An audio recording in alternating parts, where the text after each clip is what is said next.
We're back. Hello. Hello. Hello. Hi. Hello. Okay, so in the first part, after a meeting between two clans to squash some long-standing feud, two of the clans, one of each clan, has gone missing overnight, and our Maskwitches have to go forth and try and find them and resolve whatever has happened, essentially.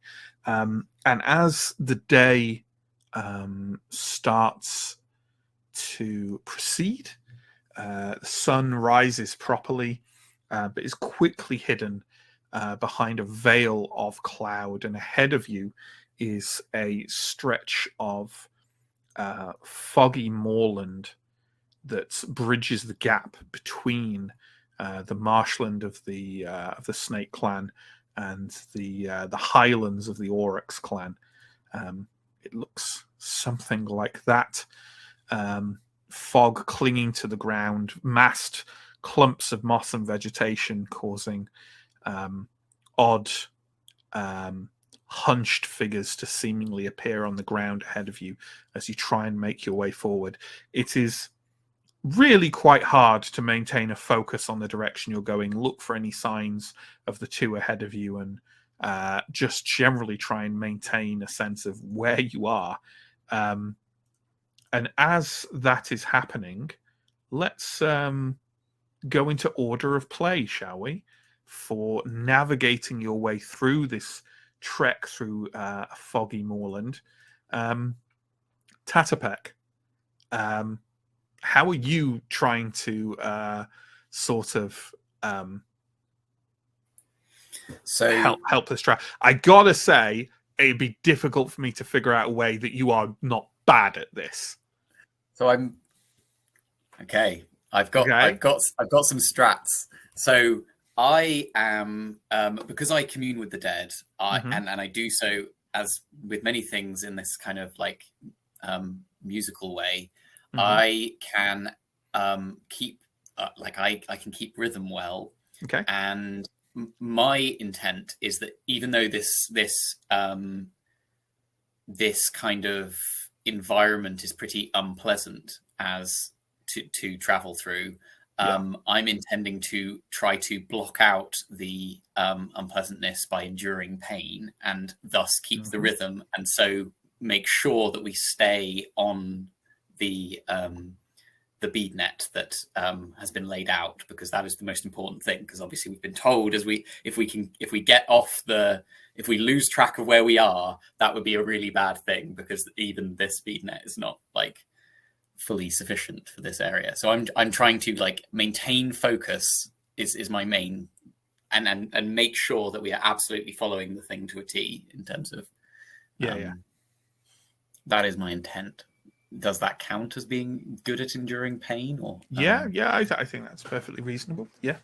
Even if it is a kind of, so I roll, I assume. Yeah. Go ahead. It's a 3. Another 3. I mean, incidentally, I should say there was a track for 3s, and it already filled up a long time ago. and in fact, the consequences of it have happened. Let's hope it was a good thing. There we go. Okay. Well, why don't you tell us explicitly how you're how this is helping the group, if you see what I mean? So I think, even though I am not the fastest, as you say, I am experienced. Like, I do walk everywhere, right? I'm not just incapable, and we are presumably just walking at a fast pace. I think because I'm the slowest, I will be out in front, and the ground from what I can see is like quite treacherous. It's quite hard to go over. It's easy to fall into gaps, and while I am not the most dexterous, the fact that I am like able to like withstand the pain of like falling into holes or like tripping or occasionally like having difficulty with my footing enables the others behind me to avoid the things that I encounter, like to yeah, that's the way I'm trying to move through this. Like, it kind of looks kind of boggy marshland, kind of. It absolutely is. It's like it's moorland, but kind of wetter moorland. So it seems to me you're almost kind of scouting the way for the others and kind of like taking the hits of the occasion of the ankle and like of just like, this is not a good. This is don't step there. That was a really bad place to step. Yeah, absolutely. Well, let's move to Fo. And this is a slight. I'm not exactly sure whether this is completely matching up the rules as written, but it certainly feels like it's within the spirit of it. Because I think the rules as written denote that like this foggy moorland is an obstacle, right? And I think in the rules as written, as soon as one person succeeds, it's done, which doesn't. In this instance, for whatever reason, doesn't feel right to me. I think we need to see how everyone deals with this, right? To risk any consequences, because I feel like a lot of the obstacles you might meet, like you can explain your strengths and your weaknesses in such a broad way that it gives you a pretty good chance of succeeding on one roll, right? Which means the obstacle just goes away almost immediately. But I want to like bed this a bit more in like either multiple successes or like just by going around the group and seeing how everyone deals with things. So Fovia Stonebear, how are you contributing towards the group of Maskwitches traversing this landscape? I'm not gonna lie, I am not even gonna try and wangle something I'm good at out of this, because I'm bad at seeing things that are far away and we're trying to track people far away. I'm just gonna lean into the fact that we're walking, I'm trying to scout and I'm bad at it. So Fair I'm just enough. going to roll on that basis, if that's okay. Yeah, absolutely. Yeah. And that's a 1. That's the one. So definitely it would have been a failure anyway, even if I was good at it. Definitely not a success there. So with that in mind, Fovia, after maybe an hour of traversing this moorland with Tatapeg ahead, kind of like, poking at the ground in front and trying to keep everyone on the right, or at least a safer path. Fovia, you feel like along the way, all of you have spotted the occasional because you're all fairly proficient at tracking. You have to do that as part of being a hunter-gatherer, and you've seen the occasional sign of at least someone passing this way, in the not so distant past, or like at least it feels right, whether the spirits are telling you it or it's just signs you see. You feel like you haven't seen anything in a while, and that perhaps you are off track, or even worse, maybe lost.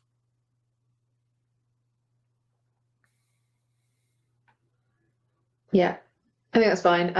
And I will just keep on trudging. I am and still try to keep a lookout. But we'll mostly be thinking about if we reach evening, what maybe rethinking a bit what we want to do. But we'll carry on just for now.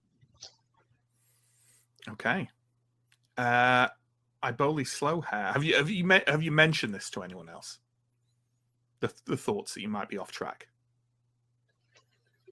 Not just yet, not in the first hour or so. I think I know that I'm probably less reliable, and I'm not the tracker. I'm keeping an eye out for them, but I'd quite happily let Tatapek take the lead in terms of the actual setting the direction and pace and so on.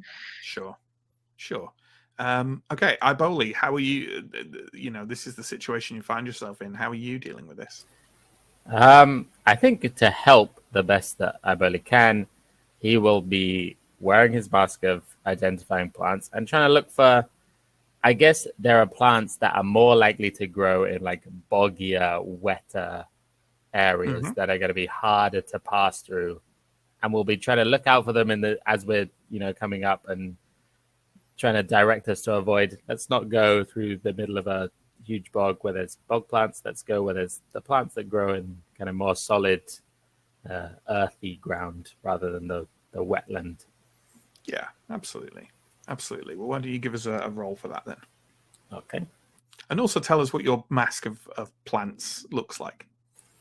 The mask is it's quite a simple wooden mask, but it has wrapped around it, like quite tightly wrapped kind of vines or threads around it. And kind of tucked beneath those vines and threads are the sort of lesser useful or unused parts of plants that are particularly useful or hard to find, that Iboli replaces as he finds them and serves as sort of a living guide to, like, if you find a plant, takes off his mask, is like, is this? Like, does it have the same leaves and stem? And due to the natural kind of, like, I guess, attrition of the plants in it, at any one point, it's kind of like a living map of the kind of plants that are in that area. Yeah, exactly. And when he finds a new one, he'll take the useful parts and replace the parts that are not so useful, but are still kind of valuable for identifying what they might be and that kind of That's thing. good. So it's almost kind of a bead map, like a rhythm within itself, right? So, yeah, that's interesting. Okay, how did your roll go? I rolled a 4. You rolled a 4. Who's got 4s? I do. Do you want I'm to gonna leave it, though. add anything? Gonna leave it. Okay. What that does do, though, is fills up another track. So, yeah, you successfully managed to, like, observe, to pick out the places that are boggier or worse underfoot than sort of others. And as you do so, you kind of can call out a bit to Tatapek if you want, and kind of help him out to make him not tread in immediate kind of patches of boggy water as you do so. Although as you do so, you are struck by an unpleasant feeling. Perhaps a spirit has given you a moment of warning, and it does come through, because a few minutes later, a soft, drenching drizzle starts to patter down on the ground, on kind of like the patches of water, and even far more importantly, on all of you. Your clothes will be not waterproof, but relatively resistant to becoming sodden, but it's still not pleasant. Iboli is grateful for his cozy hat. It's a nice fur hood. Okay, in this persistent drizzle, in this rather desolate landscape, John Hiarg, the person with the bead map, what are you? How are you helping? I don't entirely know. I don't have anything. None of my good ats, I think, are immediately applicable. So I guess I'm just going to be trying. Are any of your bad ats applicable? No. Okay. I don't think so. But it means I guess I'm just trying to read the bead map I've been given, but not entirely, like, without any explanation. I don't super know what all of the beads mean, but I'm trying to follow the rhythm, right? Yeah, I mean, you will know broadly what they mean. They'll have the beads will have meanings broadly to your clan. It's not like a unique. It's not like a Masonic thing. Otherwise, it wouldn't be. It's not like an esoteric mystery. Otherwise, it wouldn't be any useful to anyone else in the clan. So you can read the bead map. Okay. Well, what are your good ats and bad ats listed as? And then my good ats are decide. Good at painting and good at hiding. Mm-hmm. And my bad at is bad at killing and bad with family. If you're good at hiding, that's about awareness of your surroundings and stuff. So maybe there's a good at in terms of relating the map to the space around you and awareness of the landscape. And also, if the drummer is your friend, just in general, like, maybe you're better at reading bead, and maybe that's why you're reading the bead map in the first place, is that, you know, you've spent a bit of time around the drummer who is interested in painting. I'd go with that. All right, let's roll. That is a 1. I have a nap, though, so I think you could turn it into a 2. Yeah, I'm going to turn it into a 2. Okay. All right. So that's me butting in. I think Or is it not? I think it's on a natural roll, or if it isn't, I'm going to rule it. It's on a natural roll, a magic number, right? Okay. It says the use of a nap may change who can butt in. Oh, okay. Oh, so so the original number would be lost, and now the new number is applicable instead. Okay, so yeah, Pierre, it is you. Feel free to have quite a successful butt in if you want. You like I'm going to say, but like so you if you're succeeding at reading the bead map, but the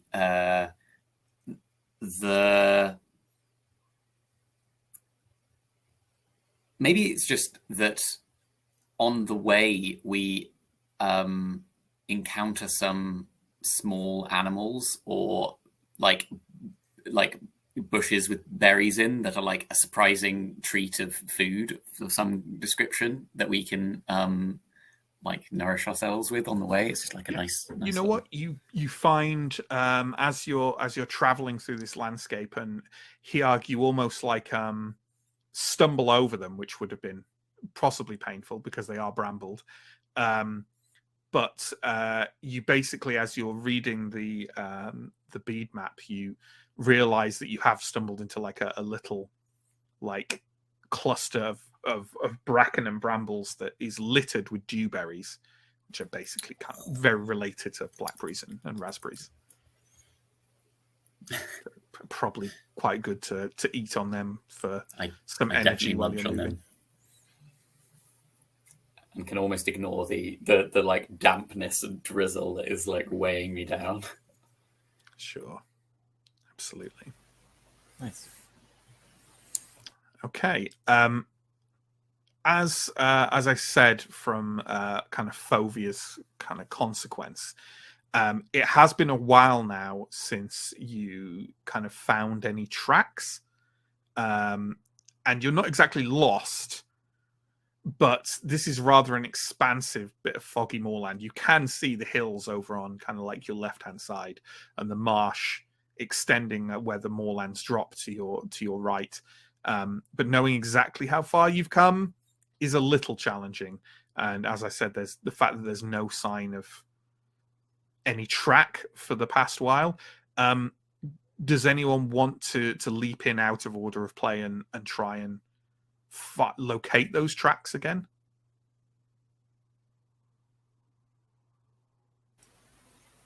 I'm not going to try and locate the tracks directly, but I will kind of bring up to the lowland people. Is this... You must pass here, every few seasons. Is there anywhere here that your clan like to stay, like to go, that your hunter would know? I don't think that Elkwild would really know these lands. These are not good hunting territories. This is not the best place for.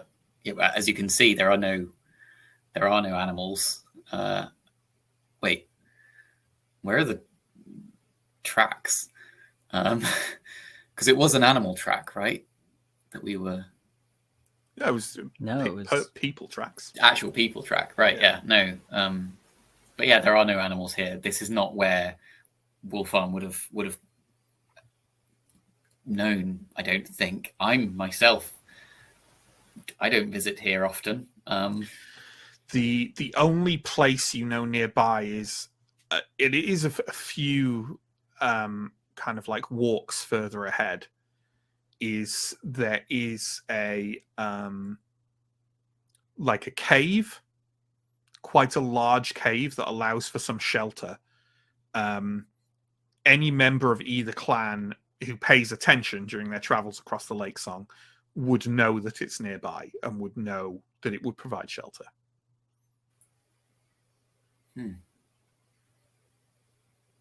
There's also the question of what is even happening.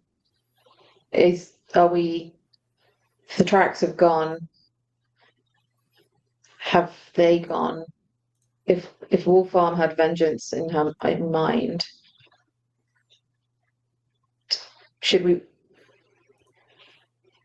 Do you think she might have killed Elkwild?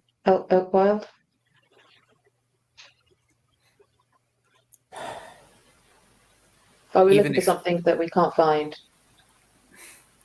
No, we have said that we will return with the two, and so we will return with the two. I do not believe that Wolfarm would have done something like that. I think that while she was understandably angry at what was done, she would also understand that the family comes above all, and if she were to do something so foolish as attack an unrelated stranger, that would accomplish nothing but destruction of both our peoples. So I believe they were taken. I think that whatever took them perhaps needs shelter just as we do from this cursed rain. Maybe the nearby cave might be a place to go. That might be where we find them. I am hopeful. We're both hopeful, aren't we, Hiag? Yes. Yeah. Wolfarm is a very capable hunter, but even she can't disappear into thin air. We have seen no tracks recently. I think the cave seems... I mean, we're walking in open moorland. It could be anywhere here. The cave is the only place that we can perhaps pick up the trail or find them. The If it's a cave place is that we know, then that's better than wandering where we don't know. definitely marked on your bead map, John. So we could pick up the trail and know where we are we can know that we are there if we are a little uncertain that we are still following the map. Are we all okay going for the cave? Yeah. Okay. It is another hour or so's, or couple of hours probably, journey across the boggy moorland. The fog is starting to lift slightly now, but the drizzle is definitely not. The clouds are tempestuous and dark overhead, as if spirits of the air are looking down with disfavor on your journey. You come to where the land drops considerably away from the highlands over to your left. The caves are in the face of a cliff below you, a cliff which is split in two by a wide river passing through a cliff mouth underground. You don't know whether the water coming forth from this cliff is kind of, there are secrets to be found further underground of how this water is drawn to the surface this way, or whether it is just, there are probably tales in your clans of how this might have come to be, but it is beyond your comprehension to understand in the moment. This is what the view looks like from standing on the sort of edge of the cliff and looking out on the landscape beyond. The caves are in the cliff face, which is sort of to like the bottom right beyond this image. You are atop the cliff, and essentially, because the river kind of runs into the cliff underneath you, you have two options for getting to the cave. One is to clamber directly down the cliff face, and the other is to cross that river. How full is the river looking? It's looking quite full, and notably more full and more wide than you've ever seen it before. Season on season, this river seems to widen and get deeper and larger, and this season is no exception. You have crossed it before, albeit when it was smaller, It is not tremendously fast running, nor tremendously deep, but it is wide.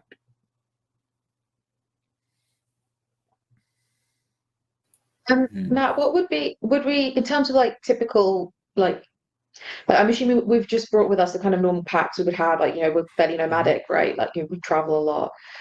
What are some of the kind of, like, would we have things like some form of rope? Would that be a common thing to travel with? Would there be like, climbing No. implement, anything like that? Or is it pretty much Climbing just- implements might be. Yeah. You might have some rough flint hand axes that you could use to Yeah. gain additional purchase into a surface.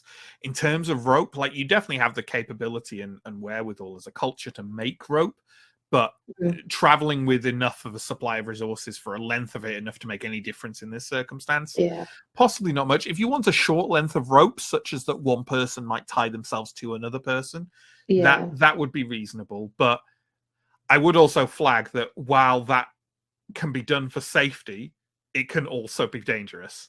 Because, okay, one person might nearly be swept away and then they can regain their footing because they're tied to someone else. Equally, one person might be swept away and then another person might be swept away because they're tied to the first person. So it is, it's the kind of thing you could imagine maybe an adult tying a child to themselves for safety, but grown adults tying themselves to each other might be risky.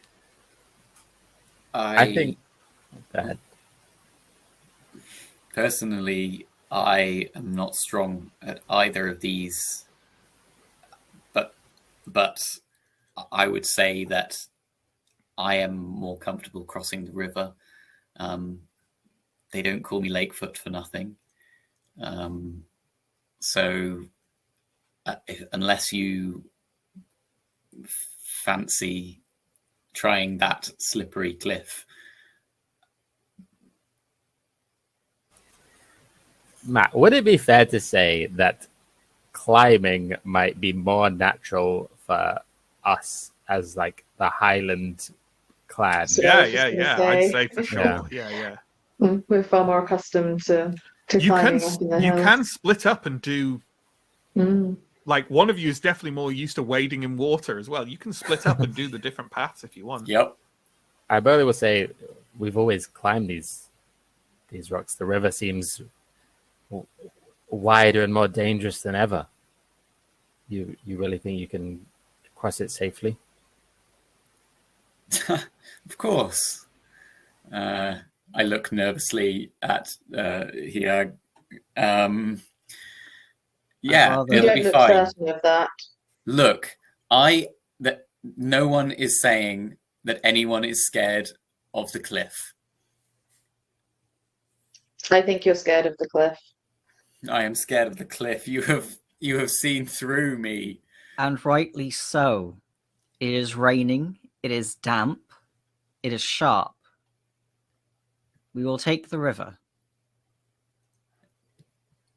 And you We can take will the take cliff the if you river. like. Yeah. Okay. I will take the mountain. The cliff. I agree. Okay. Well, descending to the river will take a few minutes in and of itself. So, as you kind of go down the slope at the edge of the cliff, so I'd say climbing down is probably the quicker thing to happen, right? So let's Especially go if it goes wrong. Especially if it goes wrong, it's very quick. In which case, Fovia Stonebear, do you think you're good or bad at climbing down the cliff? I'm not sure that either of my things have that any of my things have a particularly natural. So I'm good at communing with spirits and healing injuries, bad at making people feel comfortable. Sorry, Tutterpeck. And seeing long distances. I mean, climbing is not a very long distance. Like, that is very, there's a very close thing to be looking at. Well, I might argue that it But, is, like- because like if you've got to see a Hamza, path yeah. down, Yeah, I suppose. you can end up Maybe. stuck really easy, right? If you pick the wrong path down. I guess so. don't know. I mean, if we're using kind of like climbing implements and things, I mean, the only other thing is just that, I'm kind of assuming that we've done maybe a bit more of this kind of climbing stuff from being up Sure. in the mountains, but that doesn't really particularly relate to any of my good ats or bad ats. Sure. So, I'm honestly not sure. I don't know what others think. What does the group think? Because that's the manner in which it's meant to be resolved. So I think the only other thing I'd maybe say about healing injuries is maybe as mountain people, like part of my healing of injuries is because I've helped. Well, there's been a lot of climbing, so I've helped other people heal up from injuries. But I don't know if that makes it that's more of a bad. I'm not sure that actually helps you climb I don't know if itself. that helps at all. No. Well, other than maybe like more experience, but yeah, it's super tenuous. I think maybe if we're climbing together, I think maybe the downside of not being able to see like a long distance route might be kind of like Iboli can see like, oh, we'll go this kind of direction.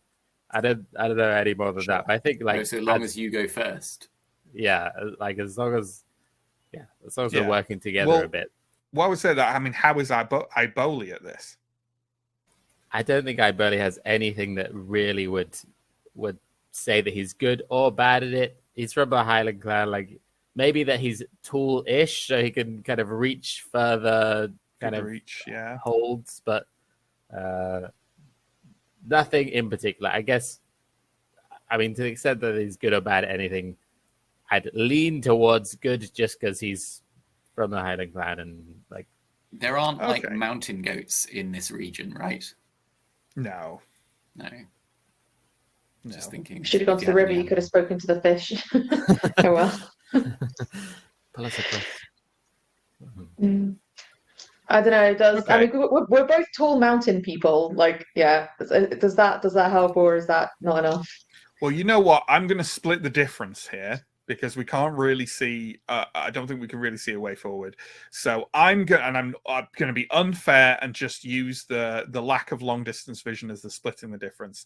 So I'm going to say that Fovia is bad at this and Iboli's good at this, just because we can't find a way with either of them. So Fovia, why don't you roll your bad at this first? That's fair. I'm not going to argue with that. Maybe they're my own injuries. It's another one. I roll real bad on the things that I'm bad at. That's extra bad. That's good. Yeah.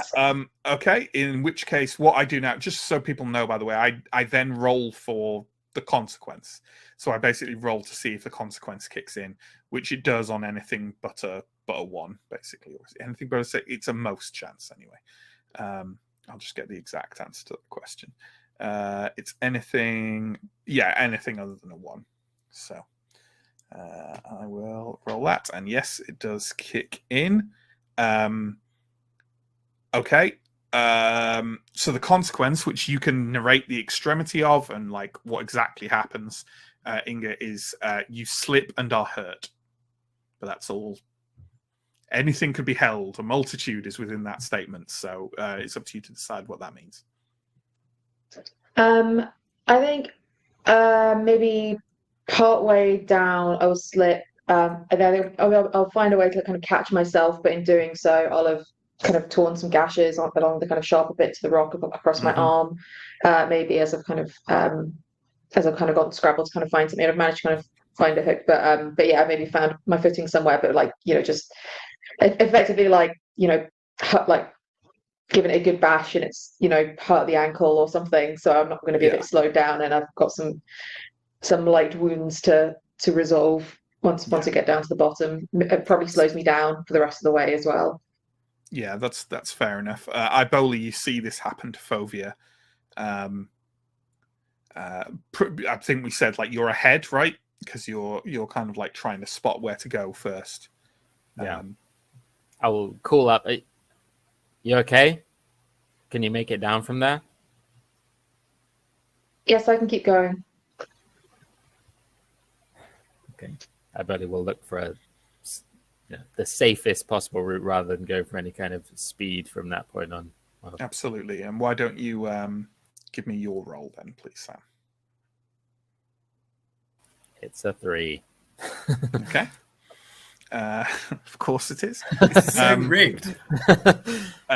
Which is your number, right? I believe. Yeah. Do you want to add anything in? How far is the place, like the river crossing place, from where? Like, I guess we can have a good view of the river. Oh yeah, for sure, yeah. Maybe just that we see a really good, like a spot that looks like easy to cross from where we are climbing down and if we get down in time, we can sort of communicate to the other two that, oh, like over there, it looks like it's a bit shallower or something like that. There's a nice kind of easier to cross place somewhere on the river. Yeah, absolutely. Okay, so you descend. Both of you manage after, obviously, Fovia. You take a couple of scrapes doing so, but you manage to descend to the base of the cliff. Over to your right hand side, you can see the wide, kind of like slightly but not too tumultuous surface of the river as it vanishes under the cliff. Over to your left is a large dark opening where the caves open against the cliff face. And as you could definitely look and see that there seems to be an area of the riverbed where you're not sure if maybe spirits have kind of made it this way so that people can cross, or that so they can cross. But there definitely seems to be a kind of like sort of a ridge on the riverbed of stones and rocks that's a bit higher than others that could be a good place to try and wade across, where the water will only go up to kind of people's sort of like halfway up their thighs rather than like halfway up their chest, as you try and make your way across. I think once we're in a safer, like, I guess, down from the cliff or in a safer spot, I barely will, knowing that Fovia is the better healer of the two, will pass over any kind of plants or herbs that he has that might be useful for dressing a wound or putting on a wound that he has on his possession. Yeah, Fovia will start. Correct me, Matt, if there's stuff in terms of anything we know medicinally, but yeah, making some sort of poultice or whatever, plants, whatever. Just need to kind absolutely. of cover the wounds, and I don't know, maybe just some sort of wrapping just over it to keep it in place. And that's perfectly reasonable, and I think that's the most you can do in this circumstance. But yeah, you have completely identified the main purpose of putting a poultice on something, which is to stop other things getting into it. And yeah, you can absolutely do so. And you are good at healing, right? So why don't you give me a roll, a good at roll? Well, I rolled another 1, but I might use my nap to turn that into a 2. Absolutely, that makes sense. Yeah, you know what? You almost bind your poultice up, and then you notice that there's some gravel bits still in the wound, and you have to kind of painfully pick those out before you replace it and bind just a strip of tanned hide around, and kind of like knot it off at the side to hold it in place. It's still quite painful and stings, but you feel like you've done a good job, or as best a job as you can. Speaking of naps, though, and I probably should have told you this before you started, Claire, I don't know if it would have helped, but everyone undertook a journey when they set out to do this, so everyone can take another nap as well. So there we go. And some fun behind the scenes info. I'm going to change the D6 that I'm using because it's a lot of 1s in a row. A lot of 1s, a lot of 3s. So the lowland folk, tell me of of how you're crossing this river. So we've been shouted that maybe there is a better place across. So I think I will take that advice. I think I will see if I can get any sort of like large stick to maybe brace myself as I go, and like feel out if this rock is going to slip when I stand on it. And then probably just before I attempt to cross, I will, go down to the water and like splash my face with it to get used to the cold. And then just say to any river spirits who may be here, see me if it is my time to go beneath the lake, then it is my time. But I have a mission, I have a promise. And if you see me good across this river, when I would not have, I will grant you something on my return. Very well. A promise made.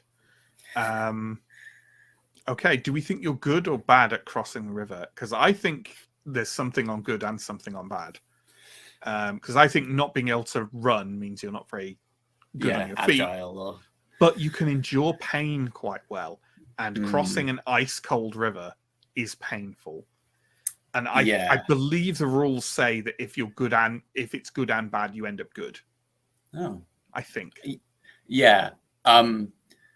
Yeah, and also I feel like I have a certain spiritual connection to the reason I'm called Lakefoot is I have a big thing about the lake. Well, although it's obviously a river, so it's not exactly a lake. It's still water. Let's go with a good at roll then. Okay. I rolled a 1. Oh, well then. Are we napping that? I think I will. Yeah, I think it's important that I don't. In which case it changes to a 2. To a 2, which is my own yours. number. So yeah. But as I'm like trying to cross, I think at some point I like test a rock with the stick I've got, and it seems solid, and then it totally gives way. But I like catch myself on it, and I am totally fine. But as I catch myself, I just have this like full body, like goosebumps running up and down my spine, and I believe strongly that was a spirit intervening to like prevent my downfall, and that like I am aware now that a price is due, and yeah, I will. And then I'll like sort of shakenly make it to the other side. Just absolutely. And while I will just add the little flavor that while you're kind of catching yourself and you have this sensation, you see in the waters of the river underneath you, which are very clear, you see a small like school of perch like flicker away through the waters. It's up to you whether you feel that was the spirit or a further sign of the spirit or an indicator of the spirit of the kind of price that would be paid. It's up to you how to interpret that. Okay. Hiag, how are you at crossing rivers?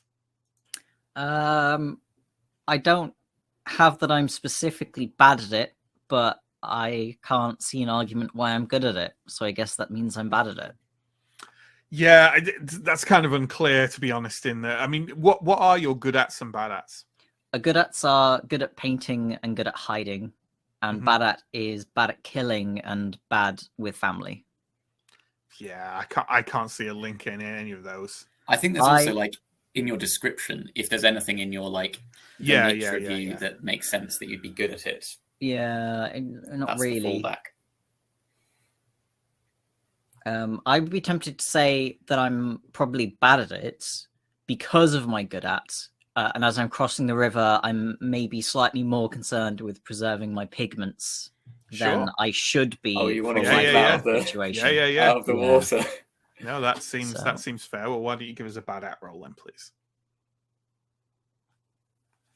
That is a 2. That is a 2, which is another Pierre button, should he wish. But I mean, I don't know what the bad thing is. Actually, can I do it after the bad thing? Yeah. The bad thing is slip and go under. But you instinctively throw your pigments to the other side of the bank, or like you manage, like you actually, when you're falling, manage to preserve them in some way. Sure. Good. In terms of the consequences, John, that's all it says. Slip and go under. You tell us what that means. What happens?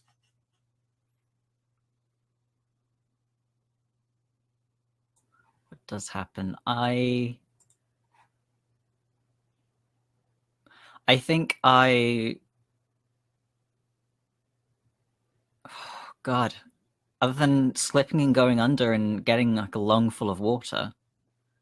I mean, that And could, sort that of could like- be. yeah, you don't have to that- make up something special and wonderful and imaginative. Just whatever you want happens. Yeah. I go under, I get a lung full of water, and I resurface, but I'm hacking and coughing and maybe turned around. Sure, absolutely. But generally get to the other side with, yeah. Yeah. Yeah, from your perspective, Tatspec, Hiag vanishes for a good 10 seconds or so.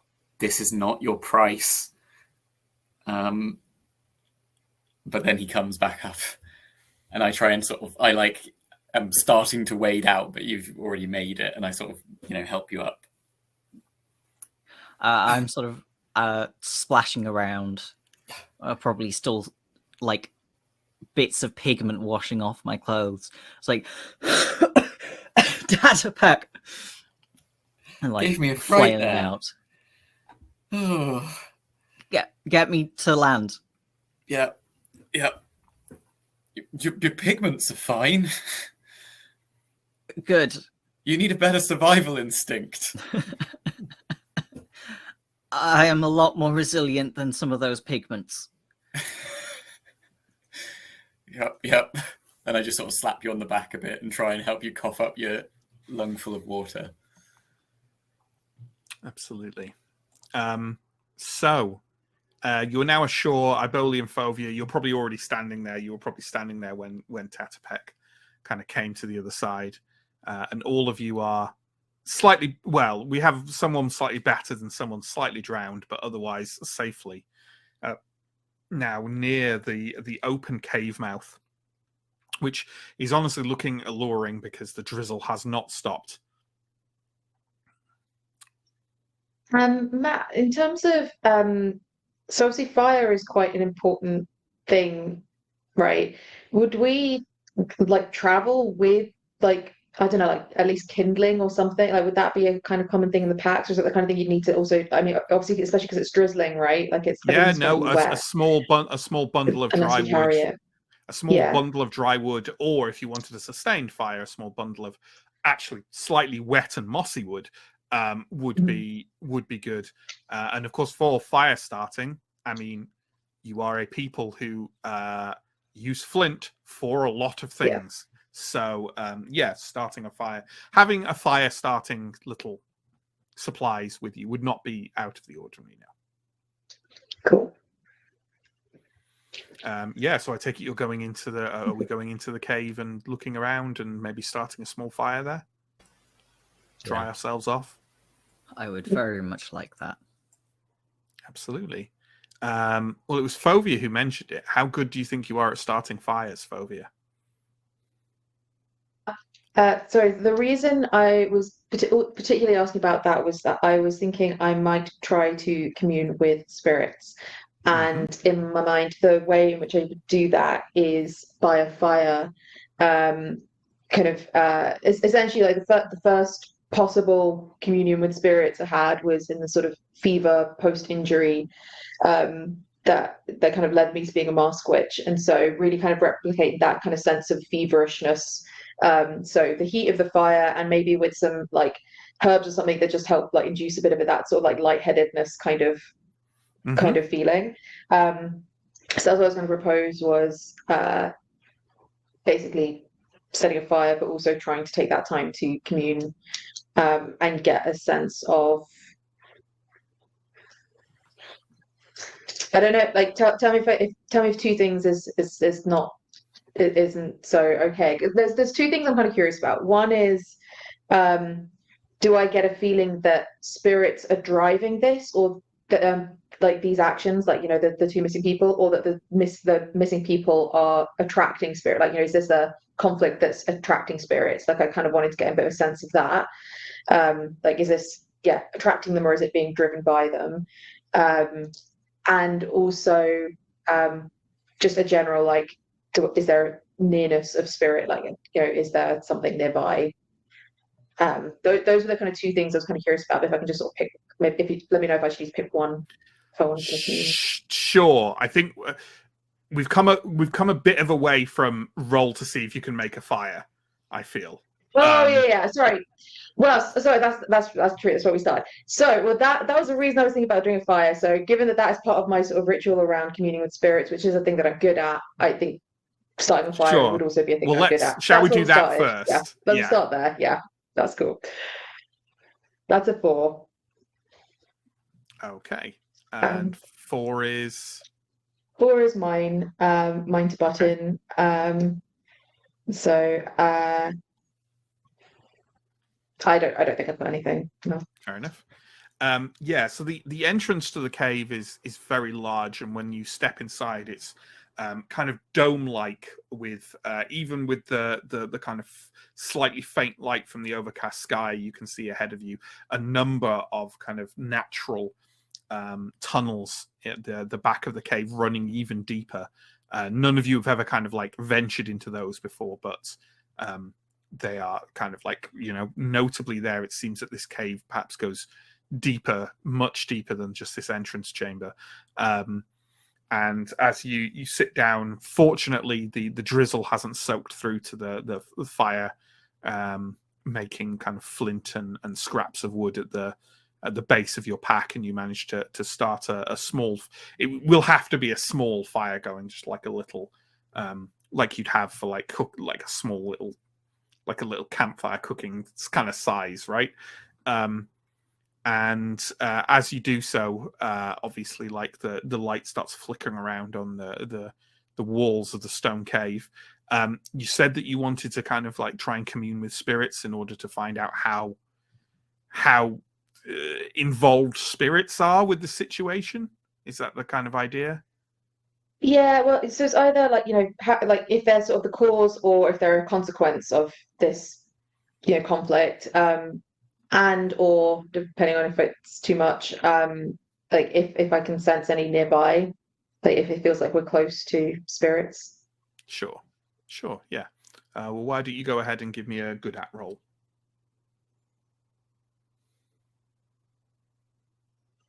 That's a 2. So many 2s. So many everything, really. Pierre, you're a 2. Go on.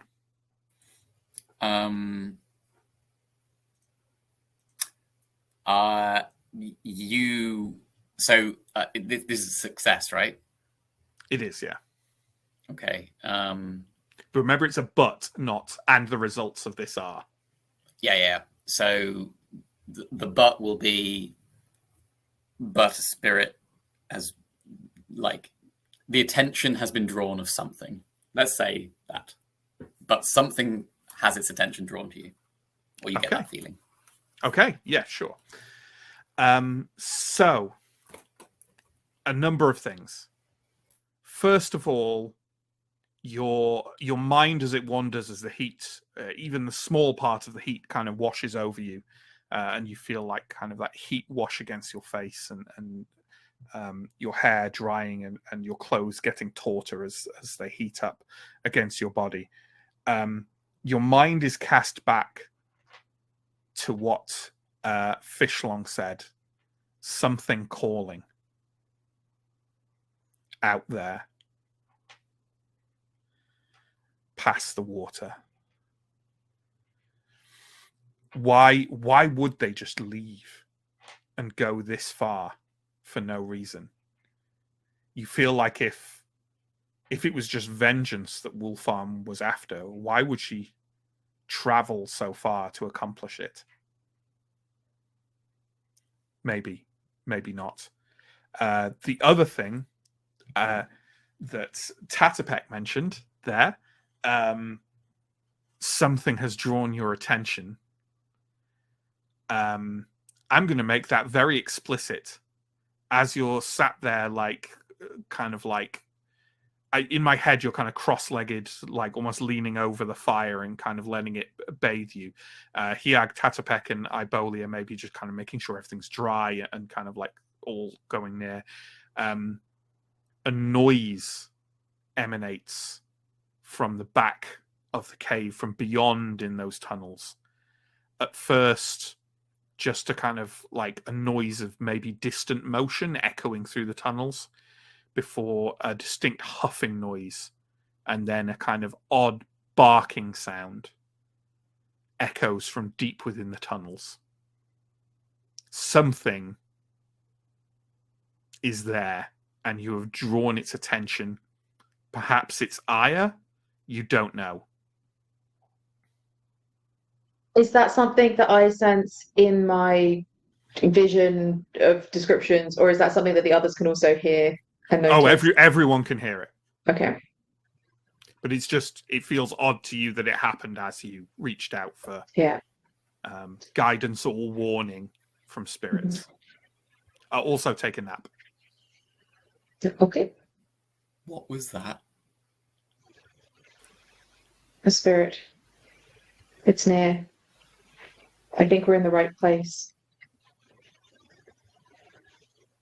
But I'm worried about what's happened to them.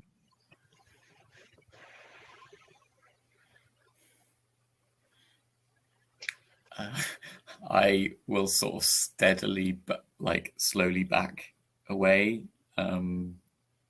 trying not to be blinded by the fire. I'm trying to strain my eyes to see if I can see anything down the way that noise came from.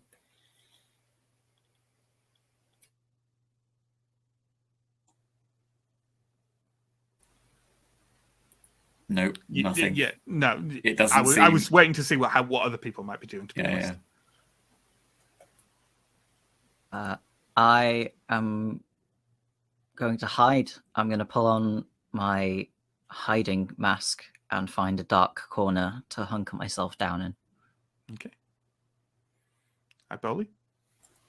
Iboli is gonna try and listen to what that. I mean, if he has any idea what that might be, but we'll also have. I think Iboli has a sling, let's say, and we'll pull out a sling, put a rock in it, and just be like listening very attentively to see if whatever this was sounds like it's coming any closer, or if it was made a noise and is moving away from the group. Like that would be what he would guess an animal would often do if it's an animal. I think that we've got two roles there. Hiag, and they're both good ats.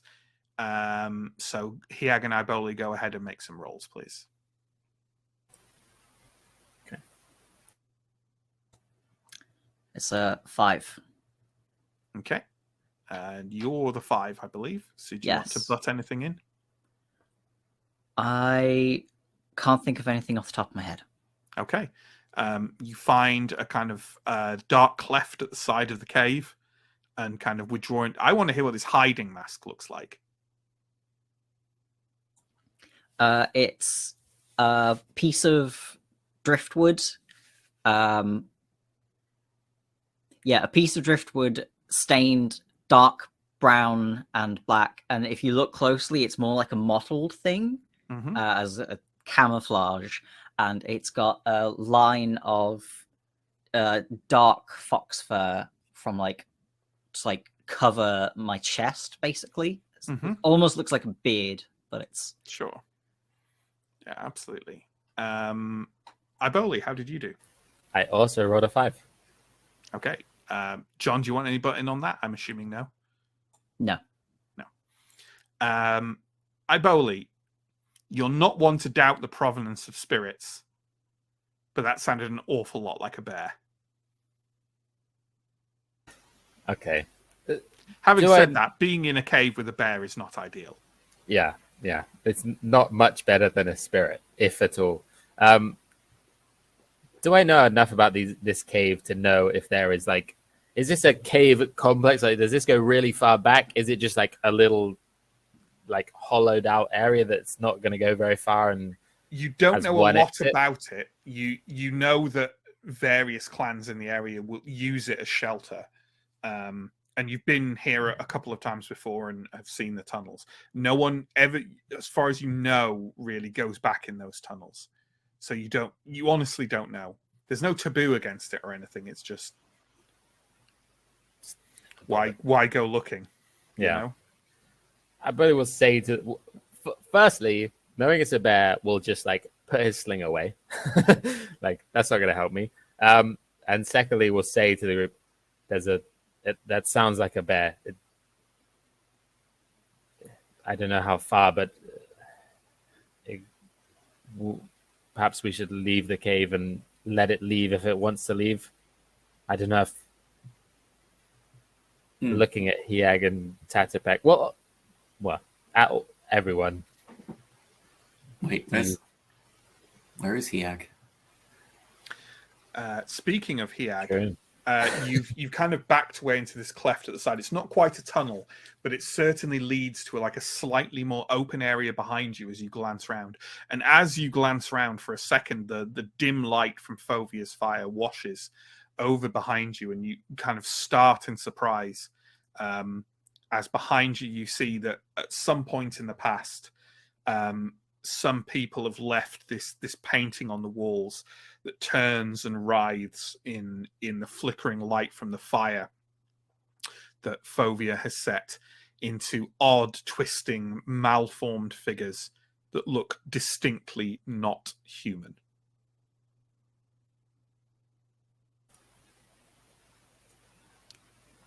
Does this little cleft, is it basically a room on its own? Yeah. And presumably the small cleft I've backed through doesn't look big enough for a bear. No, not at all. The bear is definitely not back here. No. No. But I am going to get someone's attention. Maybe reach out and pat Tatapek on the shoulder.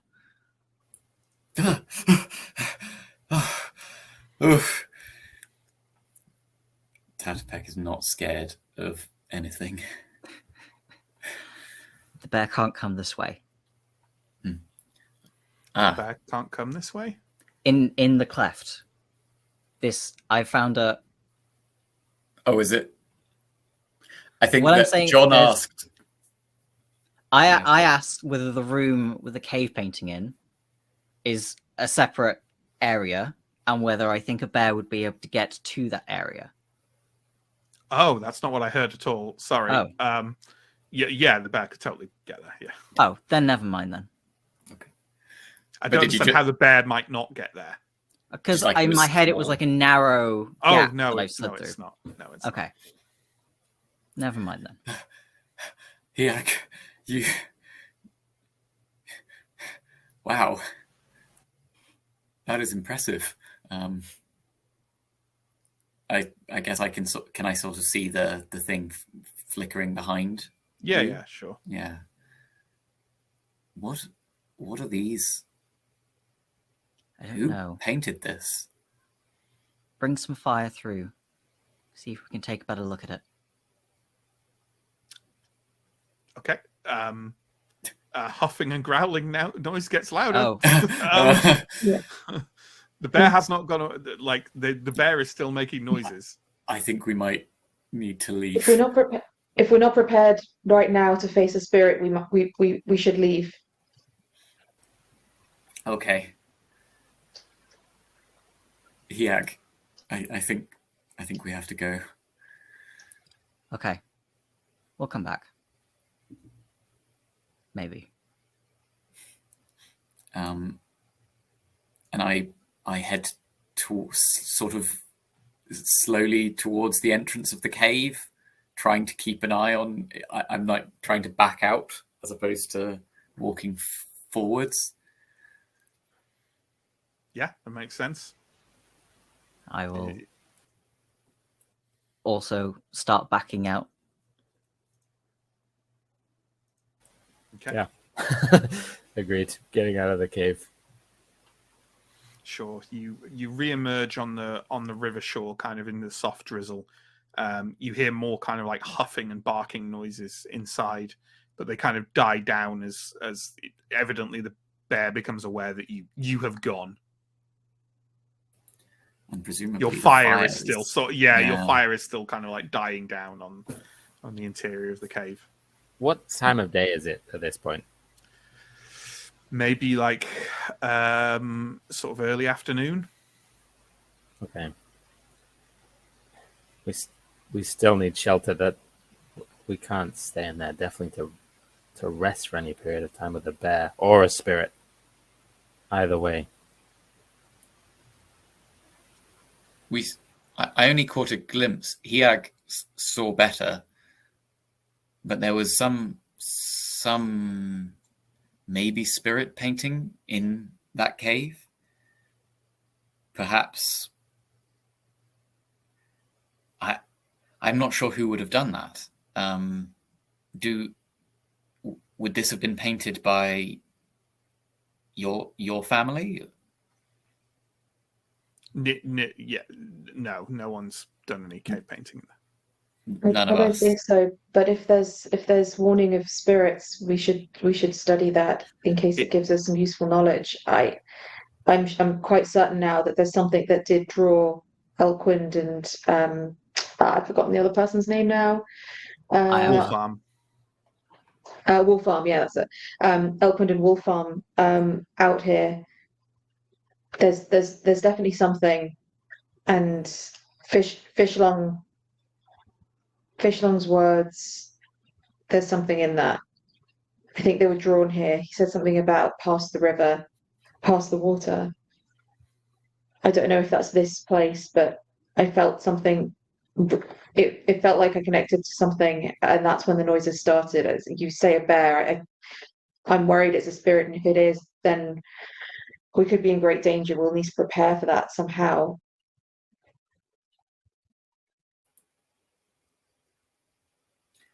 The painting might hold clues.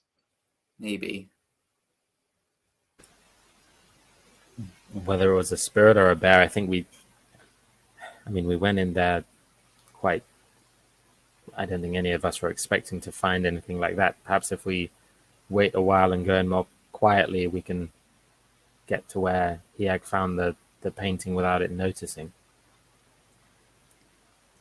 I mean, Hiag, you think you might be able to sneak in and get another look, but when I interrupted to say that the bear was still making noises, it was less to say you can't look at stuff while you're there, and more maybe don't. I don't know. You seem to be wanting to gather everyone in to take a good look at these paintings, and it was like a bear is coming for you, so that might. Yeah. I don't know. Can I? Sorry to do an annoying GM thing, but can I interrupt and say that no one has, for the past maybe hour or so, has asked to see if they can find the trail again,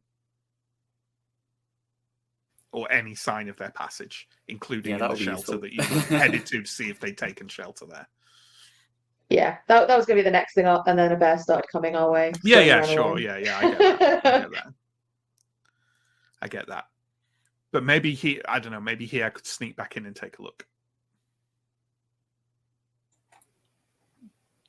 I could go in for another look. I feel like I'm interjecting too much. You people do what you want. I'm worried that we're chicken in a caging this entire scene. That's all I'm worried about. I don't know that expression. Interesting. Then you haven't played with me for long enough. Okay.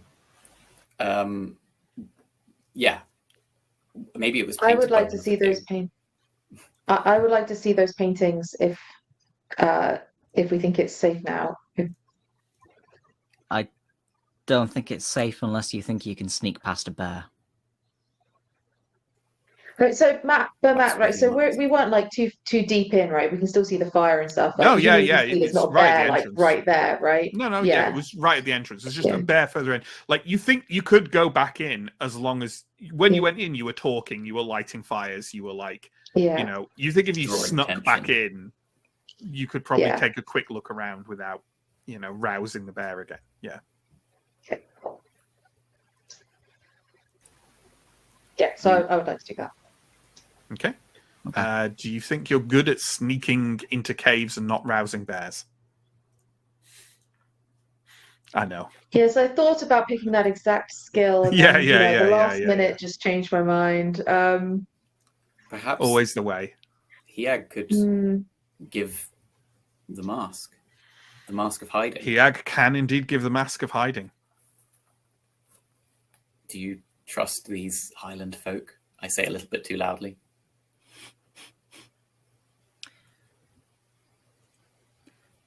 Only for a short time. It is more that giving the Highland folk the mask means that I do not have the mask. That is I fair. would like you to come with me, Hiag. I know you're a painter, you're a skilled painter. You may derive more meaning from these than I can, but I think we should study these.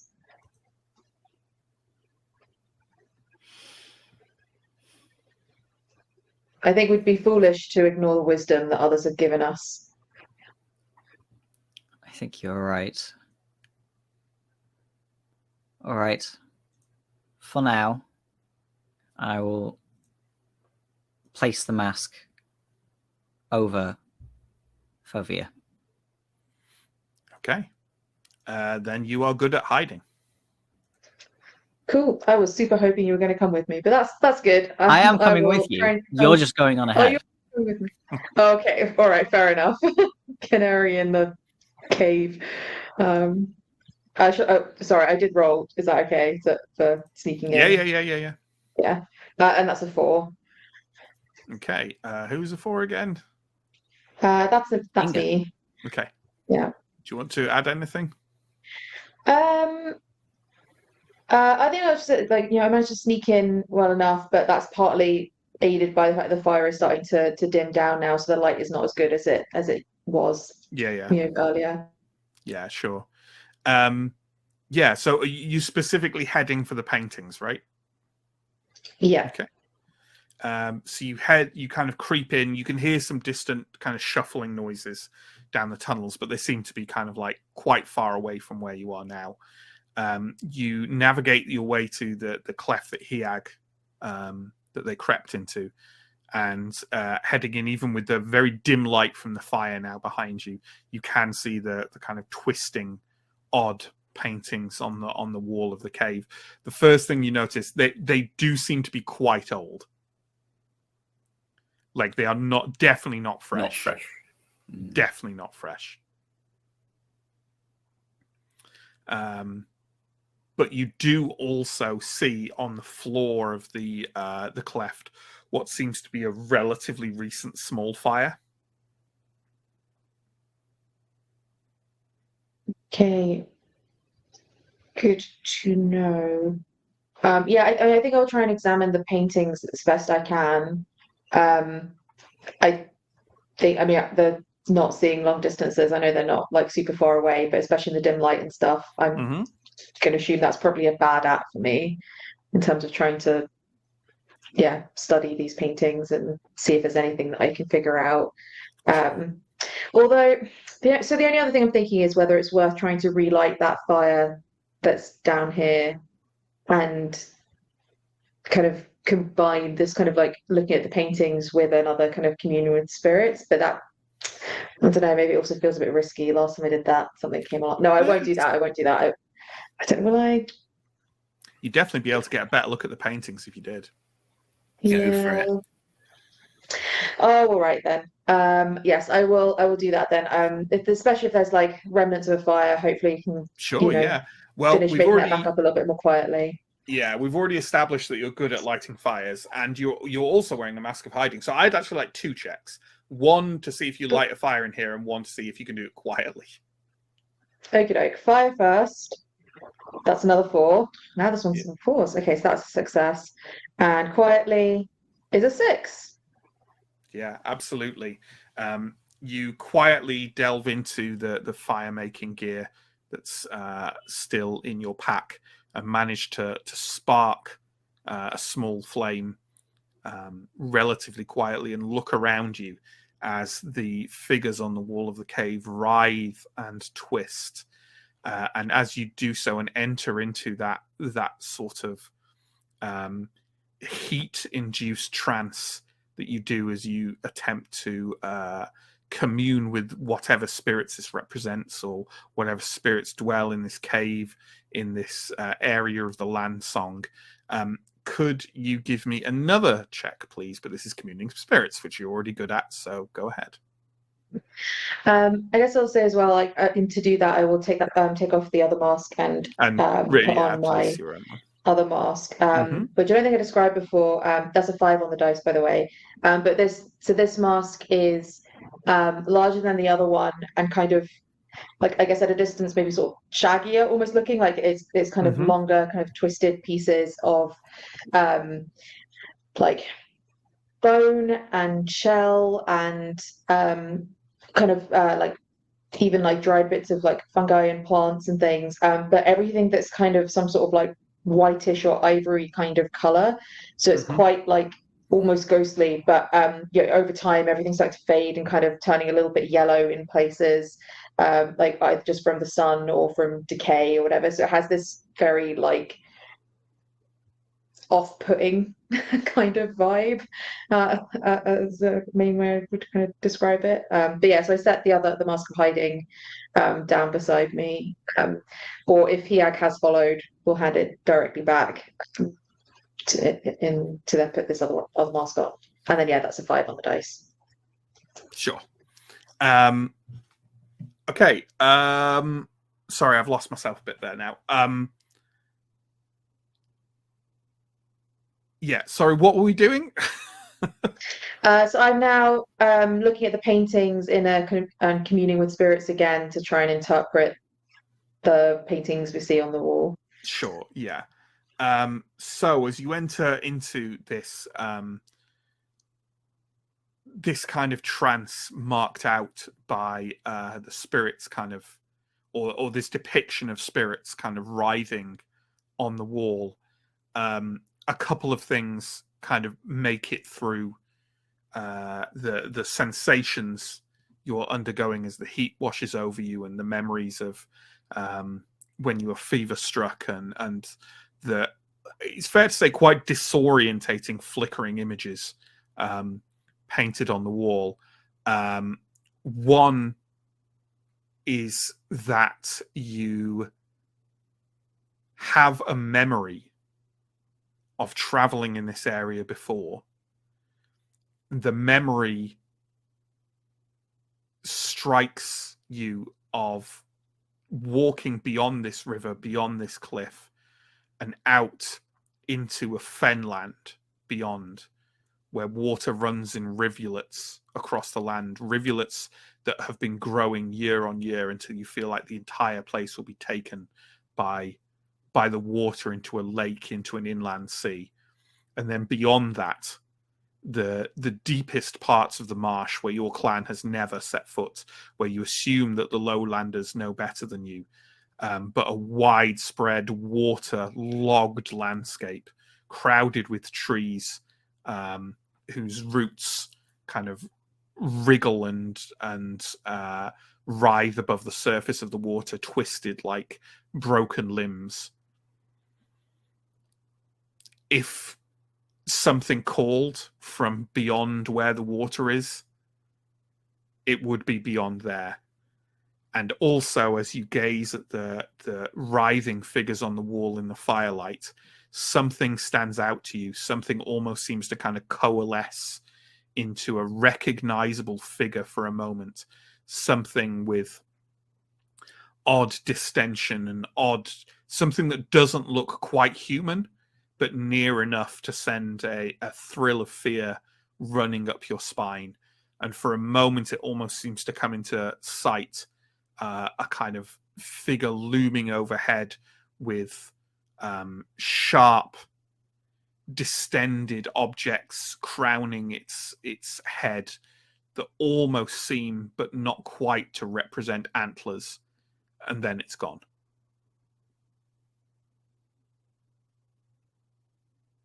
Okay. Take a nap. Yep. Did Hiag follow me in? Am I alone when I come out of this trance?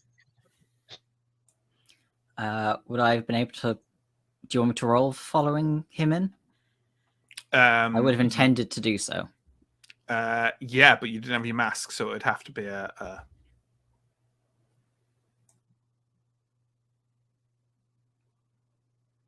That is not a success. It's a 4. Okay. So you definitely made noise on your way in. But you are there, and you are standing there as Fovia starts to come out of the trance. And as Fovia comes out of his trance, there are more noises coming from the tunnels behind you. Okay.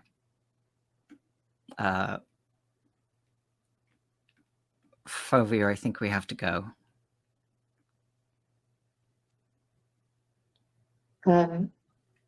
Yes. Yes. And yeah, we'll head out and rejoin the others, and then describe what I've seen. I think there was a lot of meaning in those paintings. Do you know of looking at the lowlanders? Do you know of this marshland where the rivulets are growing? That it's becoming more boggy, more marshland, and there's an area with twisted trees rising from the water. I think that's a place the spirit is calling people to. I think that's a place that we have to go. I think that's where Wolf Farm and Elkwild will be. But I think it will be very dangerous. Well, Hiag is much better at reading the map, but I think I remember that place. I know the area. I know of the area. Have you think? Have you come across a spirit before? Never. Did you? So you described everything that you saw in the cave. Yeah. So I think I saw it. There was that second fire as well. So they came this way. Yes, I think so. The fire was much more recent. The paintings were old, but the other fire seemed newer. So they can't be too much ahead of us. We should press on. Perhaps we will be able to catch them if they are in any way slowed. Or how far is this area? Is it possible we could catch up to them before they come across the spirit? If we come across the spirit unprepared, it could be extremely the thing that I saw was unpleasant. It would be better if we could get to them before they might address it, but if not, we need to be prepared. I don't suppose it told you its name? No. I didn't dare to ask. From consulting the bead map, do I have an idea of how long it might take to get there? Yeah, you think if you set off quite quickly, you could maybe make it to near there by nightfall. Okay. We should hurry. Nightfall. Yeah. Perhaps we do not have the luxury of finding more out about this spirit. We just have to make it there.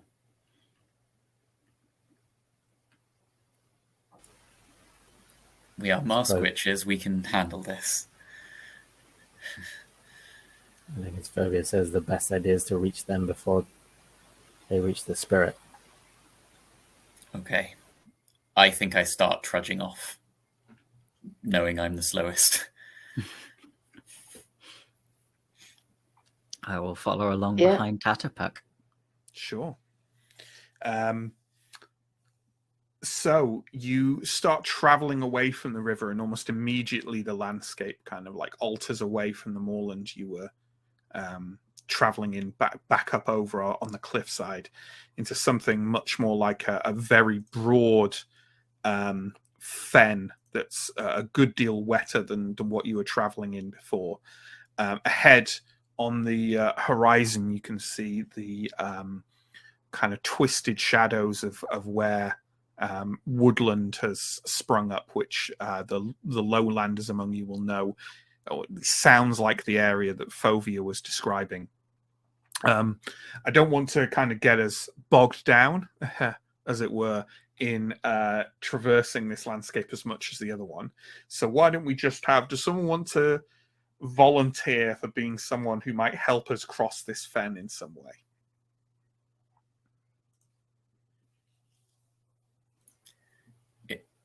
If none others, then I will. I think we'd be definitely looking at the lowlanders.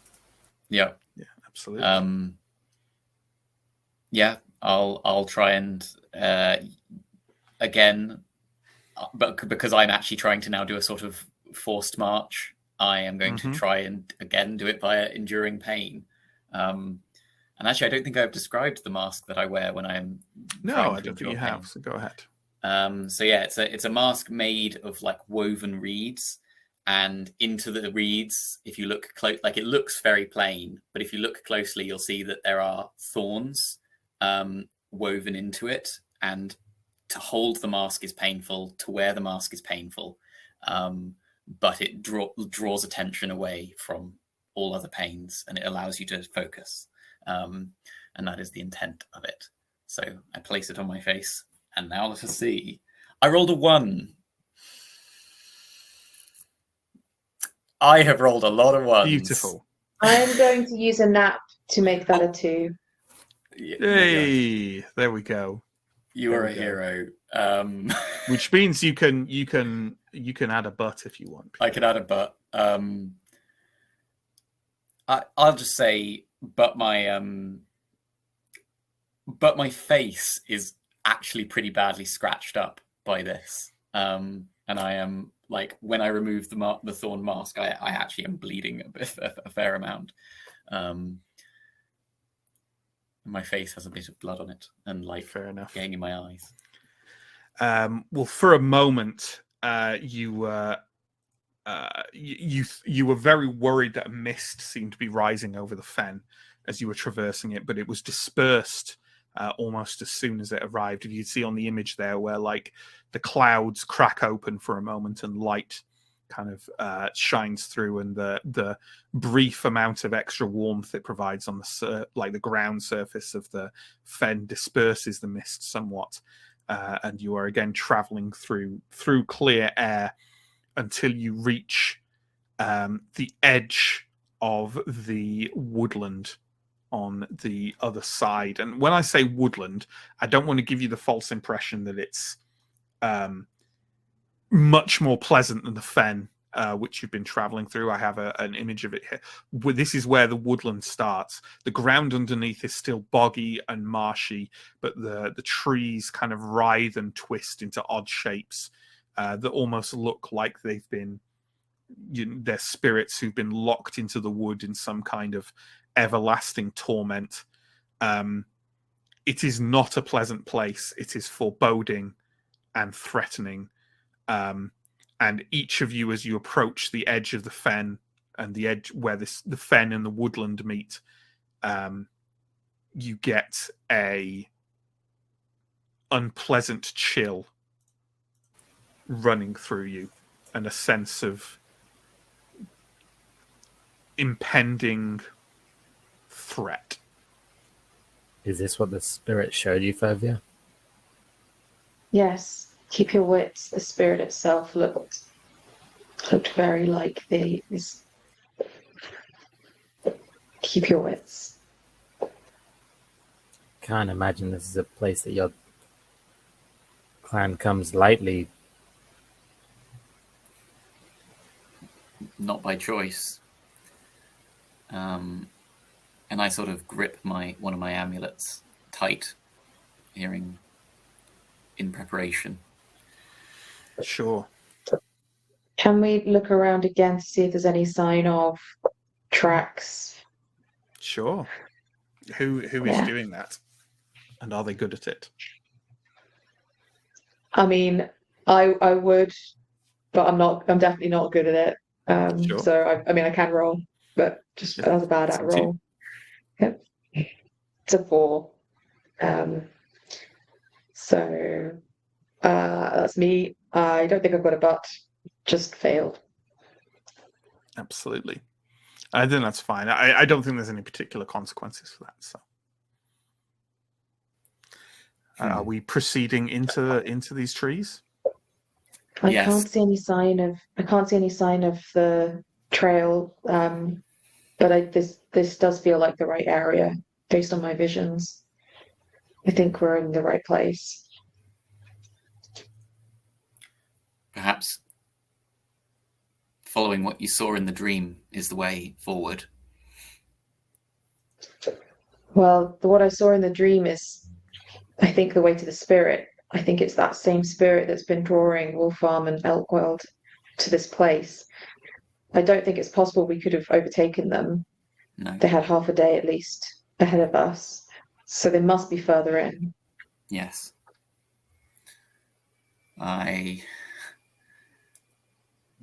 We made a promise. We're going to get those two back. We're going to get them back.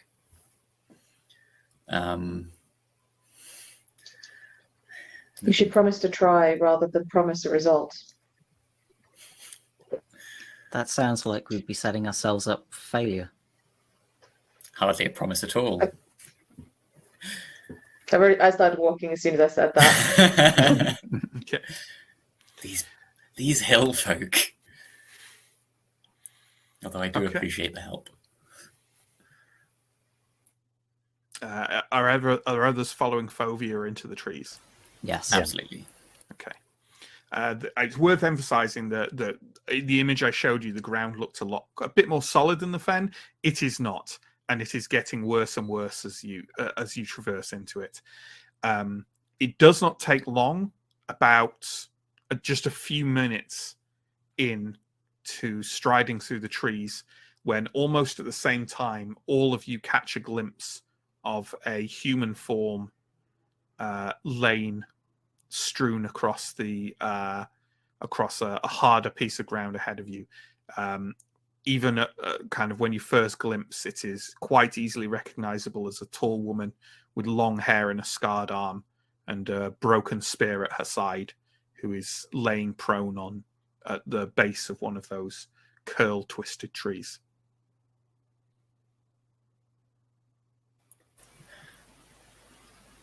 I want to run in to see if there's anything I can do to help. I will look to see if there's danger around, as you know, the Dr. ABC of first aid. But again, I don't think I'm likely to see much. I will mostly be focused on running in to go help if I can. Sure. Others? Yeah, following. Okay. I'm going to look around for danger. Okay. And I'll be with the group following. Sure. So to be clear, the people running to this person are the people who don't know this person. Is that? I know this person. Right? I'm not staying with Hiag. I'm going with Fovia. Oh, okay. I completely misunderstood. I thought you kind of were both saying you're staying back. Which no. I'm going with. So I don't know her, but I did see her as well. Yeah. No, I know. Sorry, but she wouldn't recognize us. Yeah, it's entirely my misunderstanding of what Pierre said. That's okay. So Hiag, just to quickly deal with you don't. Nothing seems to be around. There is still a kind of ominous sense of foreboding, and it's your visibility here is not good.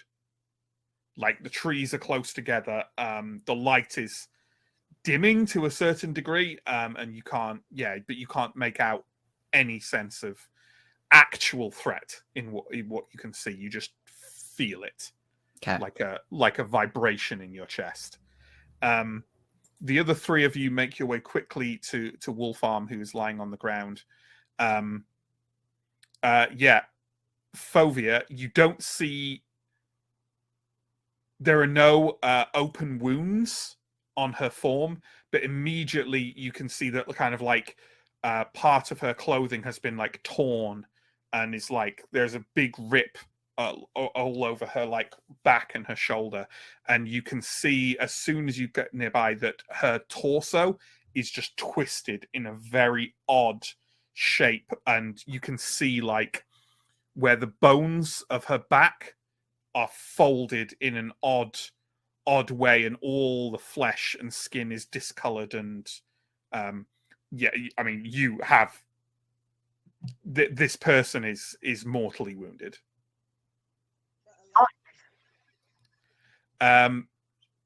Yes, she's breathing. Shit.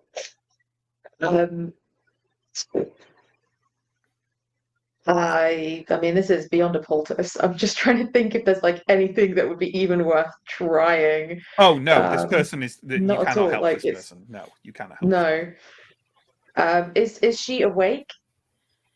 Well, Like, is she conscious? I mean, you have to act to get that information. If you see what I mean. Yeah. Okay. Yeah. Well, I mean, that's what I'm doing. Like, yeah, I'll approach and like, if I can see, if I'm close enough to tell that she's breathing, like, yeah. I mean, I'll touch her, I guess, to like examine her, and I guess I know her name. I did know her name. Yeah. Yeah. We knew her Yeah, name, so I'll say her sure. name and see if she responds. Okay. Yeah. Sorry.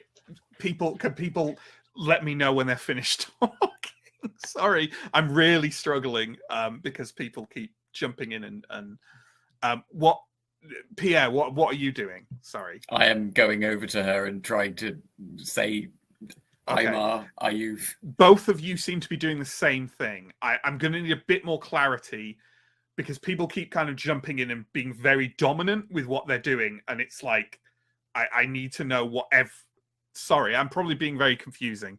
But so what are we doing as a group? Because if one of you is running in and trying to talk to the person, the other one is trying to run in and talk to the person.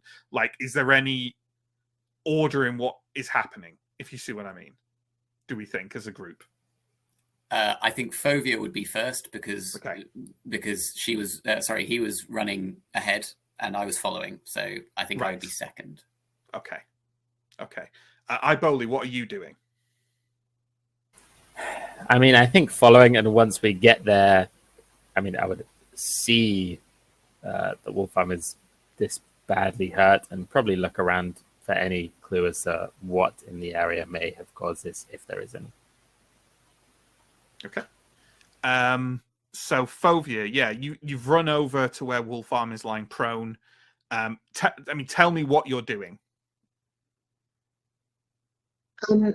Yeah, I mean, I'll say her name and like I guess I'll have seen I'll just touch her somewhere like that's not like poking a wound to see if she's what level of consciousness she has, if she can respond, if she can say anything to us. Okay. So as you kind of touch her, you see her head kind of like move slightly and her eyes sort of blink, although you can't see them focus. And she just it's very quiet here. And you just kind of hear her whisper something, but you're not close enough to hear what it is. I'll lean in closer to see if I can hear if she repeats it and just say, can you say that again? We're here to help. Is someone there?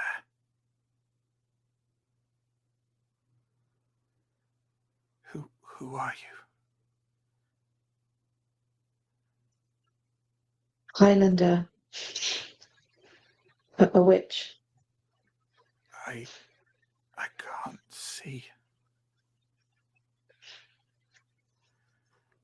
I've followed the girl. I wanted to scare her,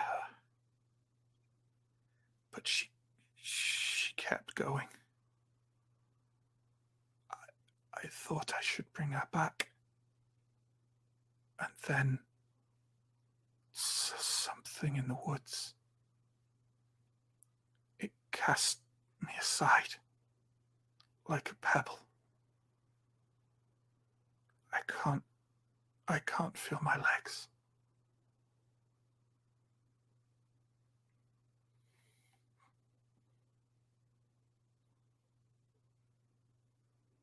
Sorry, Matt, I don't know if that was intentional or whether that was just my hearing and I didn't catch that last bit, or if that was She said she intentionally couldn't. quiet enough that I didn't hear it. Yeah, it's okay. She said she couldn't feel her legs.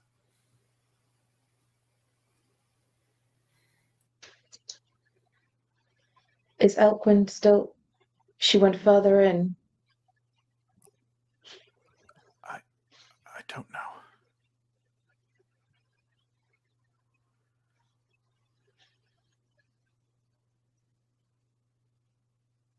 Do you know what attacked you? I mean, you don't really think she can respond to like an interrogation. Like, yeah, it's done.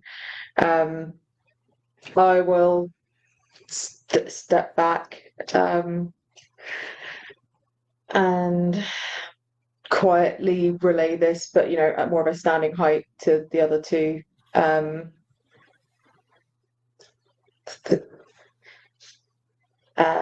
She brought this. She tried to scare Elkwind. She said Elkwind went on.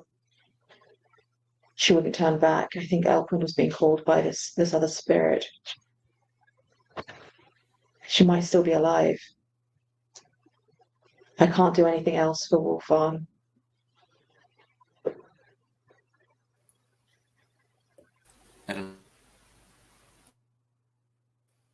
Sorry, Pierre, you might need to repeat that. I think you just went out a bit. Sorry. I said, okay, she's going to die. Let's. I think I'll kneel and ask her. I mean, I'll say actually, I think you're going to slip beneath the lake. Is there anything you would have us do? Is that you, Tatterpack? Yes, it is me. Please, just touch my face. I can feel my face. I touch her face. A few minutes later, she stops breathing. I close her eyes.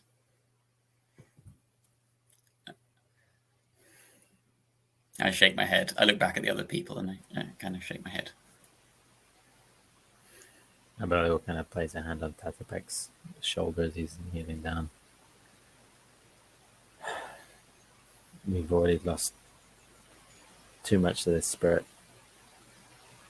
Everything is jeopardized back at the ritual site.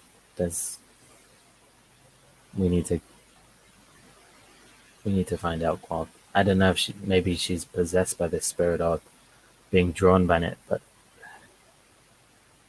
if she is lost as well, I feel like it will be considered too poor of an omen for. Well, we'll lose 2 people, and likely our clans will give up all attempts to talk. Yeah. We have found one. We can return this one at least. But we need the other. I will go and get Hiag. And I will go to Hiag and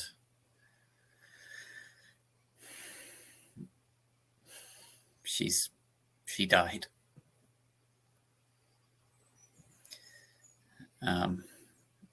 She's under the lake.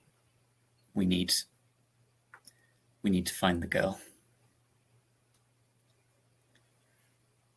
Did she say what her intention had been? She said that she was to scare the girl, but then realized that the girl had ran further and it seemed like she was trying to retrieve her. And I think she speaks truly. She was not one to lie. I believe her that she was trying to make right her mistake. But there are powerful forces at work.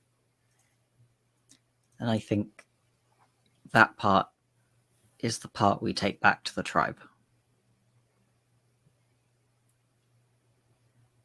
Agreed.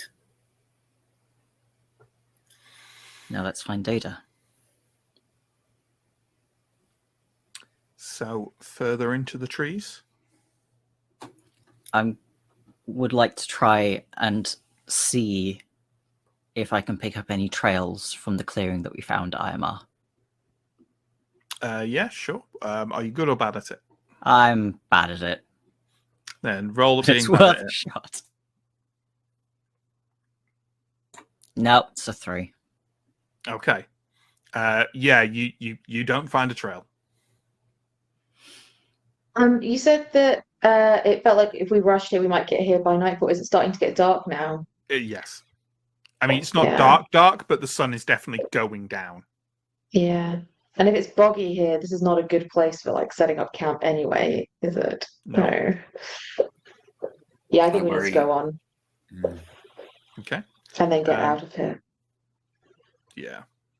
Okay, you head on into the trees, and at that point, folks, we'll end there. No, we will take a 10-minute break.